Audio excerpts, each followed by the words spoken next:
High gas everyone এবং প্রত্যেকে good morning.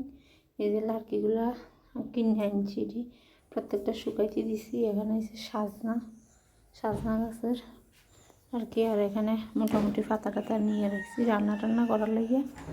এই যে বাড়ির আবহাওয়া, এই যে আরও কিছু শুকাইতে দিছি। পুকুর পরে রৌদ্র উঠলে এটি শুকাইয়া যাব। আর কিছু রাফার গাছের ঢাইলেও আছে, এটি মানে শীতইব আর কি।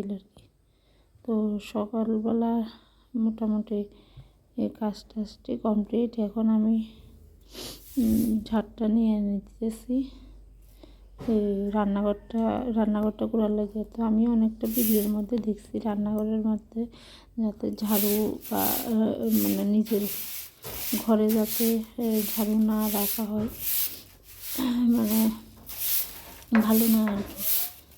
তো এই কারণে আমি এক্সট্রা করে রেখে দিছি। এখন আমি এই রান্নাঘরটা একটু করে নিছি। আর এই রান্নাঘরটার পাশাপাশি ওই বাইরের যে চুলার মধ্যে রান্না করি, তো এই যে চুলার তালটা পরিষ্কার করে মানে লেপটা নিচ্ছি। এখন ভাতটা দিয়ে দিতেছি। তো আমি একটু পরিচালনের ভিডিওগুলো দেখি, অনেক কিছু শিখি। তো এখন যা নিয়ম বা রান্নাঘরের ভিতরে নিয়ে প্রবেশ করা নিষেধ, ভালো না আর কি। তো এই কারণে আমি নিই না। তো আস্তে আস্তে অনেক কিছু জানতেছি, শিখতেছি। তো যাই হোক, অনেক কিছু আমার জানা ছিল না। তো এখানে সকালবেলা জলপাই আর অট্টকি আনছিল শ্বশুরমশাই। তো এটি এখন টুকার দেবো। আর ঘরের মধ্যে কিছু আছে, তেঁতুল দিয়েও এখন এখানে জলপাইগুলো টুকার দেবো রোদ্রের মধ্যে। আরও আছে আমলকি আর অট্টকি আছে, বড়া এখনও আনছি না। ত্রিফলা বানাইতে, মানে আমি ত্রিফলা খাই আর কি।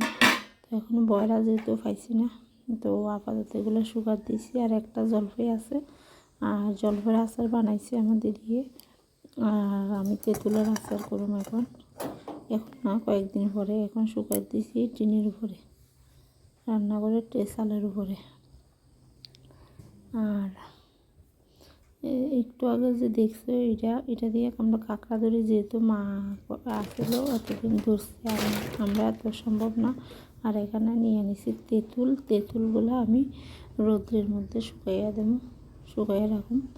মানে আচার বানাইতে অনেকদিন ফ্রিজের মধ্যে আসলো, 1 কেজির মতো আছে। আর এখানে রান্না করে লাগছে শুক্তি দিয়ে। এখানে হচ্ছে দিয়ে রান্না করছে, আর এখানে আলু দিয়ে শুক্তি দিয়ে রান্না করছে। আর এখানে লাড়কি দিয়ে কিছু শ্বশুরমশাই চিরা দিতে আছে। তো আর এখন উপরে তো দেখতে আছে সব কিছু শুকার